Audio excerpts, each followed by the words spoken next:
"You're too old for me now," Marcus said like it was no big deal, as if he wasn't ending our 15-year marriage. I stood in the kitchen, gripping the counter to steady myself. He kept scrolling on his phone, not even looking at me. "My name is Olivia. I'm 38. I never thought the man I supported through medical school, the man whose loans I helped pay, the man whose dream home I helped build, would say this to me. Sophia understands me better," he added, smirking. "She's young, full of energy, 22. Remember what that was like? Well, maybe not anymore." I took a deep breath, my fingers brushing over the smooth countertop I had picked when we remodeled just 3 years ago. "When were you planning to tell me about Sophia?" He shrugged, his expensive watch, my anniversary gift to him, shining in the light. "I'm telling you now, she's moving in next week. You should start packing." "Pack?" I asked, keeping my voice calm though my heart pounded. "This is my house too, Marcus." He finally looked at me with a smug smile. "Actually, it's not. Everything is in my name, the house, the cars, even that little yoga studio you run." Did you really think I'd put a housewife's name on anything important? Housewife. The word stung. I had built my yoga studio from nothing while supporting his career. But to him, I was just someone who stayed home. "We're married, Marcus. Everything we built together." "About that," he interrupted, straightening his designer suit. "I'm not signing any divorce papers. No official divorce means no property split. Simple as that. You can leave quietly, or I can make things hard for you." I watched him walk toward his bedroom, my mind racing. What he didn't know was that 3 months ago, I found a receipt for a diamond bracelet I never got, along with a hotel booking. That same day, I met with Diana Torres, the best divorce lawyer in town. "Oh," Marcus called out, "don't bother trying to access our accounts. I already moved everything. You understand, right? Can't have you getting emotional and doing something stupid with my money." His money. I almost laughed at his arrogance. Instead, I pulled out my phone and sent a text to Diana. He finally told me, "Go ahead." That evening, I sat in the home office while Marcus packed for what he called a medical conference in Miami. We both knew Sophia would be there, probably already wearing that bracelet. "Don't touch anything while I'm gone," he warned. "The security cameras are recording. I'd hate to press charges if something goes missing." I nodded, looking at a framed photo of us in Greece 5 years ago. "How long have you been planning this, Marcus?" He thought for a moment. "Does it matter?" "You're not a bad person, Olivia. You're just not what I need anymore. Sophia is fresh, exciting. She doesn't come with all this history, like our life together was just baggage." I thought about the nights I stayed up helping him study, the vacations I skipped so he could build his career, the dreams I put on hold for him. "You're right," I said softly. "History doesn't matter when you're rewriting it." He frowned, confused by my calmness. He expected me to cry, to beg, to make a scene. "Just be gone when I get back," he sighed. "Sophia already picked new furniture. Time for a fresh start." After he left, I waited 30 minutes and made 2 calls. First, to Diana. "He's gone. How soon can we move forward?" "Everything is ready," she said. "He won't know what hit him." Second, to my brother James, a forensic accountant. "Hey sis," he answered. "Let me guess." He finally made his move.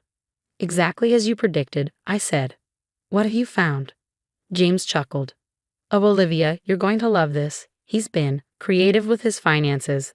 The IRS will be very interested." I ended the calls and walked through the house, our house, touching the walls, the furniture, the life we built. Marcus thought he was smart, keeping everything in his name, pushing me out without legal divorce. But he didn't know I had spent the last 3 months gathering everything, proof of his affairs, his secret accounts, his shady financial moves. Diana had built an unbeatable case. James had traced every penny he tried to hide. My phone buzzed. A text from Marcus. "Landed in Miami. Remember the cameras. Don't make this harder than it needs to be." I smiled. Those cameras. They had been recording more than he realized. "Have a great conference," I replied. Let him think I was defeated. Let him enjoy his weekend with Sophia. Because on Monday morning, everything would change. I poured myself a glass of wine, opened my laptop, and reviewed the files.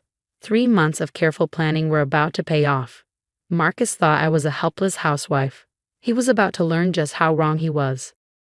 Monday morning came with a thunderstorm, matching my mood perfectly. I sat in Diana's office, watching raindrops slide down the window as she spread documents across her desk. The cameras were a gift, really, Diana said, playing a video on her laptop. There was Marcus in his home office, telling Sophia exactly how he planned to hide money and avoid divorce. He was so focused on watching you, he forgot he was recording himself. I shook my head, remembering how proud he looked when he installed them. What time does his flight land? About an hour ago, Diana checked her watch. He should be walking into his office right as the papers are served. We included everything: videos, bank records, proof of his affairs. Let's see how he explains this to his hospital board. My phone buzzed. A text from Marcus. Made it back safe. Where are you? The house better be empty. Before I could reply, another message popped up. What the hell is this? Why am I being served papers at work? I silenced my phone and turned back to Diana. What happens next? She pointed to highlighted sections of the documents. His financial fraud is serious. Your brother found proof that he hid money in secret accounts and lied about his income. That's not just a divorce issue, it's illegal. And the house? Diana smiled. That's the best part. Remember when he asked you to pay for renovations from your own account?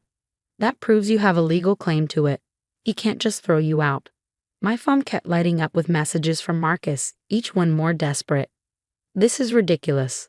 Call off your lawyers. You're making a huge mistake. Think about what this will do to my career. Diana smirked. You should see what's happening at his practice right now. The hospital won't like this kind of scandal. Right on cue, my brother James called. Sis, you won't believe this. Marcus just tried to access his offshore accounts. They're frozen. He's freaking out. I put the call on speaker. And guess what? James continued. That Miami trip with Sophia, he paid for it with hospital funds. Claimed it was a medical conference, but the only thing being treated was his champagne bill. Diana nodded. We need to act fast. He'll try to delete evidence once he realizes how bad this is. But don't worry, we already have everything saved. What about Sophia? I asked, thinking about his young mistress. Diana shrugged. She's in for a surprise. That bracelet, the car, the house he promised, all bought with stolen money. She might need her own lawyer. Just then, my phone rang. An unknown number. I answered. Your husband said we'd be living in luxury. Sophia snapped. Now they're saying I have to return everything. This is your fault. I laughed. No, Sophia. This is what happens when you trust a man who lies for a living. Good luck. I hung up and turned back to Diana. What's next? We wait, she said confidently. The evidence is airtight. Between the fraud, the cheating, and his hidden money, he's the one in trouble now. Want to see your settlement offer?